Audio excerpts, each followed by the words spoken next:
Hello and welcome to the Ocean News. My name is Ismail Iqbal and I'm live from London studio. We bring you the latest developments from around the globe alongside in-depth coverage of the stories. Let's dive right into the headlines.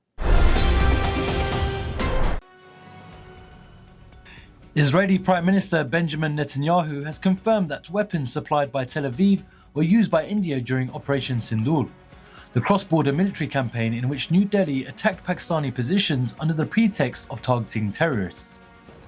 The four-day confrontation, which erupted after India, without presenting evidence, blamed Pakistan for a deadly attack on tourists in Pahalgam, saw artillery duels, drone strikes and air raids exchanged between the two nuclear-armed rivals. In response to the Indian aggression, Pakistan's armed forces launched a large-scale retaliatory military action named Operation Bunyan-ul-Marsus, and targeted several Indian military targets across multiple regions. China accused the Philippines of playing with fire after President Ferdinand Marcos Jr. said the Southeast Asian nation would be drawn into any conflict between China and the United States over Taiwan. It was responding to remarks by Marcos during a state visit to India that the Philippines' closeness to Taiwan and the large Filipino community there would make involvement necessary in such a conflict. China's foreign ministry said geographical proximity and large overseas populations are not excuses for a country to interfere in the internal affairs of others. Marcos's remarks came amid heightened tensions between Beijing and Manila over territorial disputes in the busy waterway of the South China Sea.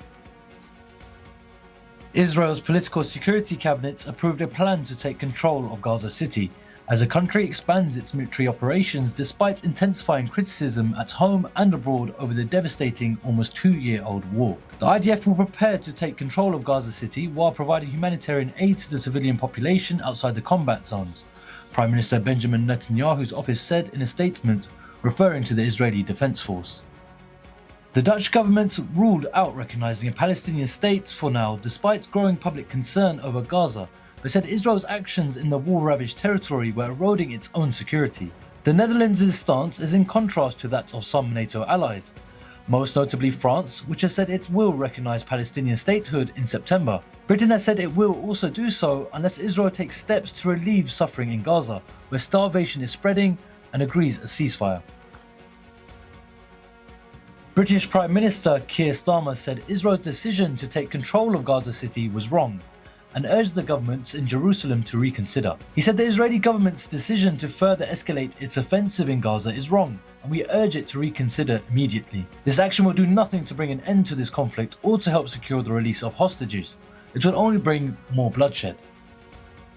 Germany will suspend military exports that could be used in the Gaza Strip, Chancellor Friedrich Merz announced on Friday, citing concerns over escalating humanitarian conditions and Israel's planned expansion of operations in the area. While reaffirming Israel's right to defend itself and seek the release of hostages, Merz emphasized the need for a ceasefire and renewed focus on civilian welfare. The decision signals a shift in Germany's traditionally strong support for Israel, shaped by historical responsibility. Between October 2023 and May 25, Berlin approved $485 million in military exports to Israel, with recent figures showing a significant rise in arms deliveries. The pause affects equipment such as naval vessels that have been used in the conflict, amid growing domestic and international calls for restraint.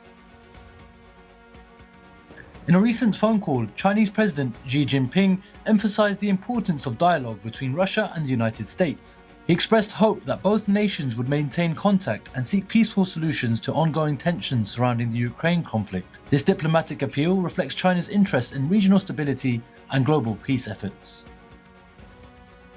A pause in the conflict in Ukraine could be close, Polish Prime Minister Donald Tusk said after speaking to Ukraine's President Volodymyr Zelensky. Donald Tusk said there are certain signals, and we also have an intuition that perhaps a freeze in the conflict. I don't want to say the end, but a freeze in the conflict is closer than it is further away. Zelensky was very cautious but optimistic, and that Ukraine was keen that Poland and other European countries play a role in planning for a ceasefire and an eventual peace settlement. Olympic 5,000 meters champion Jakob Ingebrigtsen is said to miss this month's Diamond League meetings in Poland and Belgium as he recovers from injury. The 24-year-old Norwegian had been scheduled to run the 1500 meters in Brussels on August 22nd and was also listed for the Silesia meeting in Poland on August 16th, having been announced for the event as early as December last year. Ingebrigtsen has struggled with an Achilles injury over the last few months and had to drop out of the Ostrava Golden Spike and Oslo Bislett Games in June.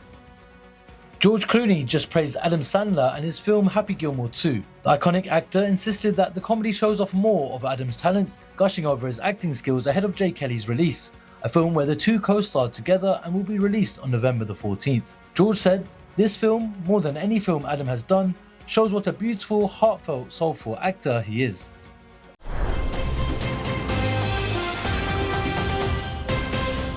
Those were the headlines. Stay with us as we delve into each story in greater detail after a brief pause.